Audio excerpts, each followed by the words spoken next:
ಇವತ್ತು ಮಹಿಳೆಯರು ಎಲ್ಲ ಕಡೆನೂ ಆ ಜೆಂಡರ್ ಈಕ್ವಾಲಿಟಿ ಬಂದ್ಮೇಲೆ ಇತ್ತೀಚಿನ ವರ್ಷಗಳಲ್ಲಿ ಆದಂತಹ ಗ್ಲೋಬಲೈಸೇಷನ್ ಇರ್ಬೋದು, ಇಲ್ಲ ಲಿಟ್ರಸಿ ರೇಟ್ ಜಾಸ್ತಿ ಆಗಿದ್ದಿರ್ಬೋದು, ಯೂನಿವರ್ಸಿಟಿಗಳಿಗೆ ಹೈಯರ್ ಎಜುಕೇಶನ್ ಬರ್ತಾ ಇರುವಂತಹ ಒಂದು ರೇಷಿಯೋ ಗಣನೀಯವಾಗಿ ಇನ್ಕ್ರೀಸ್ ಆಗಿರೋದ್ರಿಂದ ನೀವೆಲ್ಲ ಇಲ್ಲಿ ಬಂದಿದ್ದೀರಿ. If you are here, if I am here, it is only because of Baba Saheb Ambedkar. Our parents are given birth to us.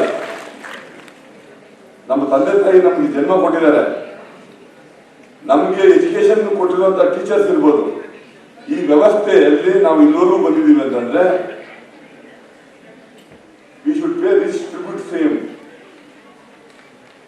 ಯಾರೇ ಒಬ್ಬರ ಜೀವನದಲ್ಲಿ ಒಂದಲ್ಲ ಒಂದು ರೀತಿಯಲ್ಲಿ you take from first person to the last person sitting on that corner, ನೀವೆಲ್ಲರೂ ಒಂದಲ್ಲ ಒಂದು ರೀತಿಯಲ್ಲಿ ಬಾಬಾ ಸಾಹೇಬರು ಕೊಟ್ಟಂತ ಒಂದು ಸಂವಿಧಾನದ ಉಪಯೋಗ ಪಟ್ಟೆ ನೀವು ಇಲ್ಲಿವರೆಗೂ ಬಂದಿರೋದು.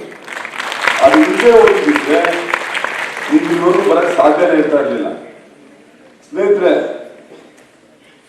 ಬಾಬಾ ಸಾಹೇಬರು ಪರಿನಿರ್ವಾಣ ಅಂತ ಯಾಕೆ ಆಯ್ತು, ಅವರ ಕೊನೆ ದಿನಗಳ ಬಗ್ಗೆ ಸ್ನೇಹಿತರು ಈ ಹಿಂದೆ ಮಾತಾಡಿದವರು ಬಹಳ ಚೆನ್ನಾಗಿ ಮಾತಾಡಿದ್ದಾರೆ. ಯಾಕೆ ಬೌದ್ಧ ಧರ್ಮಕ್ಕೆ ಸೇರಿದ್ರು, ಬೌದ್ಧ ಧರ್ಮಕ್ಕೆ ಸೇರಿದ ಮೇಲೆ ಅವರು ಮರಣ ಆದ ನಂತರ ಅಕಾಲಿಕ ಮರಣ, ಅದು ಆಕ್ಚುಲ್ ಆಗಿ ಆ ವಯಸ್ಸು ಸಾಯೋ ವಯಸ್ಸಲ್ಲ ಬಾಬಾ ಸಾಹೇಬರಿಗೆ. ಬಹುಶಃ ಏನಾದ್ರು ಇಂಗ್ಲೆಂಡ್ ಅಲ್ಲೋ ಅಮೆರಿಕಾದಲ್ಲೋ ಸೆಟ್ಲ್ ಆಗ್ಬಿಟ್ಟಿದ್ರೆ ಅವರು 85-90 ವರ್ಷ ಬದುಕಿ, ಇವಾಗ ನಾವೆಲ್ಲ ಹೆಂಗೆ ಊರುಗಳಲ್ಲಿ ಹಳ್ಳಿಗಳಲ್ಲಿ ಹುಟ್ಟಿ ಅಸ್ಪೃಶ್ಯತೆಯಿಂದ ನೊಂದು ಅದರಿಂದ ಹೊರಗಡೆ ಬಂದು ಉದ್ಯೋಗ ಹುಡುಕಿ ನಗರ ಪ್ರದೇಶಗಳು ಬಂದು ಊರನ್ನೇ ಮರೆತುಬಿಟ್ಟು 90 ವರ್ಷ ಹೆಂಗೆ ನಾವು ಬದುಕ್ತಾ ಇದೀವೋ, ಅದೇ ತರ ಬಾಬಾ ಸಾಹೇಬ್ರು ಏನಾದ್ರು ಈ ದೇಶನ ಮರೆತುಬಿಟ್ಟು ಅಲ್ಲೇ ಸೆಟ್ಲ್ ಆಗ್ಬಿಟ್ಟಿದ್ರೆ, ಅಕಸ್ಮಾತ್ ಅಮೆರಿಕಾದಲ್ಲಿ ಇದ್ರೆ ಅಮೆರಿಕನ್ ಪ್ರೆಸಿಡೆಂಟ್ ಆಗ್ತಾ ಇದ್ರು, ಬ್ರಿಟನ್ನಲ್ಲಿ ಇದ್ದಿದ್ರೆ ಅಟ್ಲೀಸ್ಟ್ ಏನಾಗ್ತಾ ಇದ್ರು ಆ ದೇಶದ ಪ್ರೈಮ್ ಮಿನಿಸ್ಟರ್ ಆಗ್ತಾ ಇದ್ರು.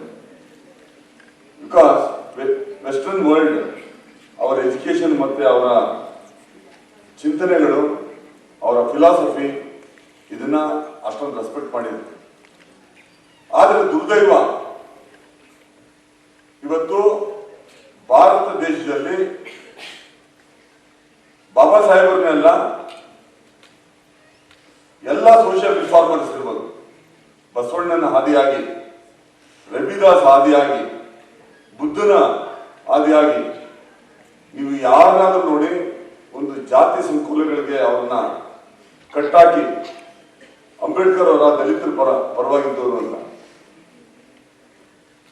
ಬಹುಶಃ ನಾನು ನಿನ್ನೆ ಇಲ್ಲ ಮೊನ್ನೆ ಯಾವುದೋ ಒಂದು ವಿಚಾರಕ್ಕೆ ನಾನು ಒಂದು ಪ್ರಶ್ನೆ ಹಾಕಿದ್ದೆ, ಅದ್ರ ಬಗ್ಗೆ ಏನಾದ್ರು ಉಪ ಪ್ರಶ್ನೆಗಳು ಹಾಕೋದಕ್ಕೆ ಒಂದು ಡಿಸ್ಕಷನ್ಗೆ ನೋಟಿಸ್ ಮೂವ್ ಮಾಡಿದ್ದೆ ವಿಧಾನ ಪರಿಷತ್ತಲ್ಲಿ ಅಂತ ಅಂದ್ಬಿಟ್ಟು 5th schedule and 6th schedule of the constitution ಓದ್ತಾ ಇದ್ದೆ.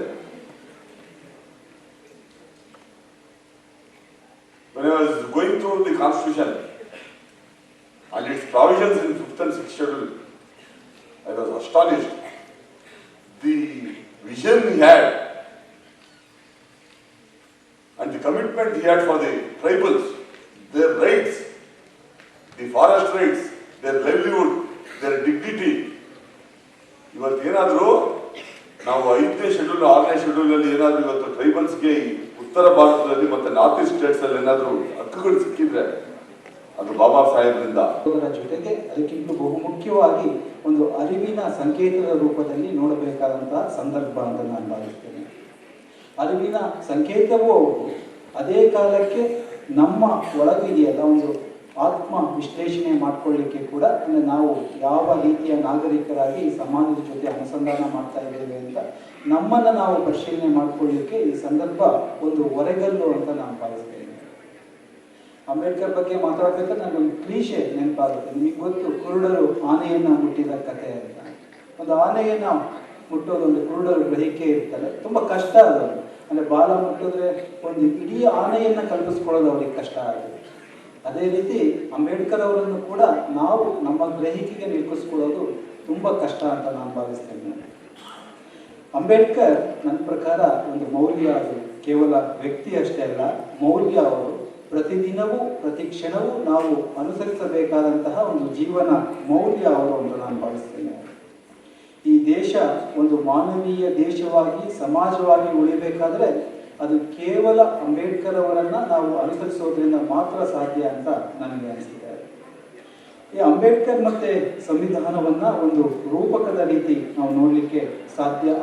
ಆದರೆ ನನಗೆ ಯಾವಾಗಲೂ ಅನಿಸೋದು ಒಂದು ಪೊಯಿಟಿಕ್ ಜಸ್ಟಿಸ್ ರೂಪದಲ್ಲಿ ಅಂಬೇಡ್ಕರ್ ಅವರನ್ನ ನಾವು ಭಾವಿಸ್ಬೋದೇನೋ ಅಂತ. ನಮ್ಮೆಲ್ಲರಿಗೂ ಗೊತ್ತು, ಅಂಬೇಡ್ಕರ್ ಅವರ ಜೀವಿತ ಕಾಲದಲ್ಲಿ ಅಸ್ಪೃಶ್ಯತೆಯ ಬಹುದೊಡ್ಡ ಅವಮಾನವನ್ನ ಅವರು ಜೀವನದುದ್ದಕ್ಕೂ ಕೂಡ ಅನುಭವಿಸಿದರು. ಅವರು ಕೇವಲ ಬಾಲ್ಯದಲ್ಲಿ ಮಾತ್ರ ಅಲ್ಲ, ವಿದ್ಯಾರ್ಥಿ ದಶೆಯಲ್ಲಿ ಅಲ್ಲ, ನಂತರ ಅವರು ಅತ್ಯುನ್ನತ ಸ್ಥಾನಗಳನ್ನು ಅಲಂಕರಿಸಿದ ನಂತರವೂ ಕೂಡ ಅವರು ಒಂದು ಜಾತಿಯ ತಾರತಮ್ಯಗಳನ್ನು, ಅಸ್ಪೃಶ್ಯತೆಯ ಅವಮಾನಗಳನ್ನು ನಿರಂತರವಾಗಿ ಅನುಭವಿಸ್ತಾನೆ ಬಂದು ಕೊನೆಗೂ ಆ ತಾರತಮ್ಯಗಳ ನಡುವೆನೇ ಅವರು ತಮ್ಮ ಜೀವತ್ಯಾಗ ಮಾಡಿದ್ದು ನಮ್ಮೆಲ್ಲರಿಗೂ ಗೊತ್ತು. ಅಲ್ಲಿ ಮುಟ್ಟಿಸಿಕೊಳ್ಳುವ ಒಂದು ಪ್ರಕ್ರಿಯೆ ಇದೆಯಲ್ಲ, ಇದು ಭಾರತದ ಸಮಾಜದಲ್ಲಿ ಒಂದು ಬಹುದೊಡ್ಡ ಸಂಕೀರ್ಣ ಸಂಗತಿ ಅಂತ ನಾನು ಭಾವಿಸ್ತೇನೆ.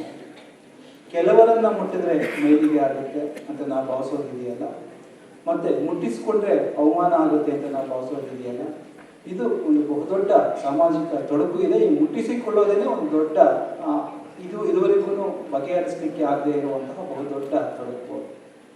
ಈಗ ಈ ಸಮಾಜದಿಂದ ಮುಟ್ಟಿಸಿಕೊಳ್ಳಲಾರದ ಅಂಬೇಡ್ಕರ್ ಕೊನೆಗೆ ಈ ಸಂವಿಧಾನವನ್ನ ನಮಗೆ ಕೊಟ್ಟು ನಿರ್ಗಮಿಸಿದ್ರಲ್ಲ, ಈಗ ಈ ಅಂಬೇಡ್ಕರ್ ಈ ಸಂವಿಧಾನದ ಮುಖಾಂತರ ಇಡೀ ಭಾರತವನ್ನ, ಭಾರತೀಯ ಸಮುದಾಯವನ್ನ ಮುಟ್ಲಿಕ್ಕೆ ಪ್ರಯತ್ನ ಪಡ್ತಾ ಇದ್ದಾರೆ ಅಂತ ನನಗೆ ಅನಿಸುತ್ತೆ ರೂಪಕವಾಗಿ. ಇದು ಅಂಬೇಡ್ಕರ್ ಅವರ ಮತ್ತು ಅಂಬೇಡ್ಕರ್ ಅವರ ಸಂವಿಧಾನದ ಬಹುದೊಡ್ಡ ಶಕ್ತಿ ಅಂತ ನಾನು ಭಾವಿಸ್ತೇನೆ. ಡಾಕ್ಟರ್ ಮನಮೋಹನ್ ಸಿಂಗ್ ವಿಶ್ವವಿದ್ಯಾಲಯದಲ್ಲಿ ಡಾಕ್ಟರ್ ಅಂಬೇಡ್ಕರ್ ಅವರ ಚಿಂತನೆಗಳನ್ನು ವರ್ಷಪೂರ್ತಿ ಬೇರೆ ಬೇರೆ ಕಾರ್ಯಕ್ರಮಗಳ ಮೂಲಕ ವಿದ್ಯಾರ್ಥಿಗಳಿಗೆ ಮನದಟ್ಟು ಮಾಡುವಂಥ ಮಹತ್ತರ ಅನೇಕವಾದ ಯೋಜನೆಗಳನ್ನು ವಿಶ್ವವಿದ್ಯಾಲಯದ ವತಿಯಿಂದ ಡಾಕ್ಟರ್ ಅಂಬೇಡ್ಕರ್ ಅಧ್ಯಯನ ಕೇಂದ್ರದ ಮೂಲಕ ಮತ್ತು ಇತರ ವಿಭಾಗಗಳ ಮೂಲಕ ಆಯೋಜಿಸಲಾಗುತ್ತೆ. ಯಾಕೆಂದರೆ ಇಬ್ಬರು ಮಹನೀಯರ ಮಾತುಗಳನ್ನು ಕೇಳಿದ ಮೇಲೆ ಒಂದು ಸರಿಯಾದ ಒಂದು ಗ್ರಹಿಕೆ ನಮ್ಮೊಳಗಡೆ ಬಂದಿರುತ್ತೆ, ವಿದ್ಯಾರ್ಥಿಗಳಲ್ಲಿ ವಿಶೇಷವಾಗಿ ನಾನಾದರೂ ಭಾವಿಸ್ತೇನೆ. ಅದೇನು ಅಂದರೆ, ಅಂಬೇಡ್ಕರ್ ಅವರನ್ನ ಅವರ ಜನ್ಮದಿನಾಚರಣೆ ದಿನ ಆಗಲಿ ಅಥವಾ ಪರಿನಿಬ್ಬಾಣದ ದಿನ ಆಗಲಿ ಅಥವಾ ಬೇರೆ ಬೇರೆ ದಿನ ಯಾಕೆ ನಾವು ಸ್ಮರಿಸಬೇಕು, ಮಾತಾಡಬೇಕು ಅನ್ನೋಂಥ ಒಂದು ಪ್ರಶ್ನೆ ನಮ್ಮ ಮುಂದೆ ನಿಂತ್ಕೊಳ್ಳುತ್ತೆ. ಅದಕ್ಕೆ ಉತ್ತರ ಏನು ಅಂದರೆ, ಇಬ್ಬರು ಮಾತುಗಳಲ್ಲಿ ಹೇಳಿದ್ದಾರೆ, ಅಂಬೇಡ್ಕರ್ ಅವರು ಆಗಿ ಹೋಗಿರುವಂಥ ಕಥೆಯಲ್ಲ, ಆಗಬೇಕಾಗಿರುವಂಥ ಕಥೆ ಅಂತ. ಅಂದರೆ ನಾವು 2025ನೇ ಶತಮಾನದಲ್ಲಿ ನಾವೇನು ಬದುಕ್ತಿದ್ದೀವಿ, ಈ ಹೊತ್ತಿನ ಬಿಕ್ಕಟ್ಟುಗಳೇನಿದೆ, ವಿಶೇಷವಾಗಿ ವರ್ಗ, ಜಾತಿ, ಲಿಂಗ ಸೂಕ್ಷ್ಮತೆಗಳಿಗೆ ಸಂಬಂಧಪಟ್ಟಂತೆ, ಯುವಕರುಗಳಿಗೆ ಸಂಬಂಧಪಟ್ಟಂತೆ, ಬಡತನಕ್ಕೆ ಸಂಬಂಧಪಟ್ಟಂತೆ ಏನು ಇವತ್ತಿನ ಬಿಕ್ಕಟ್ಟುಗಳಿದೆಯಲ್ಲ, ಈ ಬಿಕ್ಕಟ್ಟುಗಳಿಗೆ ಅಂಬೇಡ್ಕರ್ ಅವರು ಹೇಳಿರ್ತಕ್ಕಂಥ ಪ್ರಜಾತಾಂತ್ರಿಕ ಪರ್ಯಾಯಗಳಲ್ಲಿ ಉತ್ತರ ಇದೆ. ನೀವು ಅಂಬೇಡ್ಕರ್ ಅವರ ಒಟ್ಟು ಜೀವನ ಸಾಧನೆಯನ್ನ ಗ್ರಹಿಸಿದ್ರೆ, ವಿಶೇಷವಾಗಿ ಅನೇಕ ಇತಿಹಾಸಕಾರರು ಹೇಳ್ತಾರೆ, ಭಾರತದಲ್ಲಿ 1915ರಿಂದ ಆರಂಭ ಆಗಿ 1960ನೇ ವರ್ಷದ ಅವಧಿ ಇದೆಯಲ್ಲ, ಇದು ಒಟ್ಟು ಭಾರತದ 2500 ಇತಿಹಾಸದಲ್ಲಿ ಅತ್ಯಂತ ಪ್ರಮುಖವಾದ ಕಾಲಘಟ್ಟ. ಯಾಕೆ ಅಂದರೆ, ಈ ಹೊತ್ತಿನ ಇನ್ನೂ 1000 ವರ್ಷಗಳ ಭಾರತವನ್ನ ನಿರ್ದೇಶಿಸುವಂತಹ ಘಟನೆಗಳನ್ನು ನಡೆದಿದ್ದೇ ಈ ಅವಧಿನಲ್ಲಿ. ಅದು ಸ್ವತಂತ್ರ ಸಂಗ್ರಾಮದಿಂದ ಹಿಡಿದು ಐತಿಹಾಸಿಕ ಪ್ರತಿಯೊಂದು ದಿನದ ಘಟನೆಗಳನ್ನ 60ರವರೆಗೆ ನೀವು ಅವಲೋಕಿಸಿದ್ರೆ ಇದು ಈ ಹೊತ್ತಿನ ಭಾರತವನ್ನು ನಿರ್ದೇಶಿಸಿರ್ತಕ್ಕಂಥದ್ದು ಘಟನೆಗಳೇ ಆಗಿ ನಡೆದಿದ್ದು. ಈ ಎಲ್ಲ ಪ್ರಮುಖವಾದ ಘಟನೆಗಳಲ್ಲಿ ಅಂಬೇಡ್ಕರ್ ಅವರು ಅತ್ಯಂತ ಪ್ರಮುಖವಾದ ಪಾತ್ರವನ್ನು ವಹಿಸಿದ್ದಾರೆ. ಅದು ನಾವು ಓಟಿನ ಕೊಡುವಂತ ನಮ್ಗೆ ಇರ್ತಕ್ಕಂಥ ಓಟಿನ ಹಕ್ಕಿರ್ಬೋದು, ಅದು ಸೌತ್ ಬರೋ ಚಳವಳಿ ಕಮಿಷನ್ ಬಂದಾಗ 1919ರಲ್ಲಿ ಭಾರತೀಯರು ಎಲ್ರಿಗೂ ಕೂಡ ಓಟಿನ ಹಕ್ಕನ್ನ ಕೊಡಬೇಕು ಅನ್ನುವಂಥ ವಾದವನ್ನ ಆ ಸಮಿತಿ ಮುಂದೆ ಪ್ರೆಸೆಂಟೇಷನ್ ಮಾಡೋದ್ರಿಂದ ಹಿಡಿದು ಕೊನೆಯವರೆಗೂ, ಅದು ಭಾರತದ ಸಂವಿಧಾನ ಇರ್ಬೋದು, ರೌಂಡ್ ಟೇಬಲ್ ಕಾನ್ಫರೆನ್ಸಸ್ ಇರ್ಬೋದು, ಶಿವಕುಮಾರ್ ಸರ್ ಹೇಳಿದಾಗೆ ಅವರು ಆರಂಭಿಸಿದಂಥ ಪತ್ರಿಕೆಗಳಿರ್ಬೋದು, ಅವರು ಆರಂಭಿಸಿದಂಥ ಚಳುವಳಿಗಳಿರ್ಬೋದು, ಅವರು ಆರಂಭಿಸಿದಂಥ ಶಿಕ್ಷಣ ಸಂಸ್ಥೆಗಳಿರ್ಬೋದು, ಅವರು ಆರಂಭಿಸಿದಂಥ ಜನಗಳಿಗೆ ಕೊಟ್ಟಂತ ಪ್ರಜ್ಞೆ ಇರ್ಬೋದು, ಇವೆಲ್ಲವೂ ಕೂಡ ಈ ಹೊತ್ತಿನ ಭಾರತವನ್ನ ನಿರ್ದೇಶಿಸ್ತಾ ಇದೆ.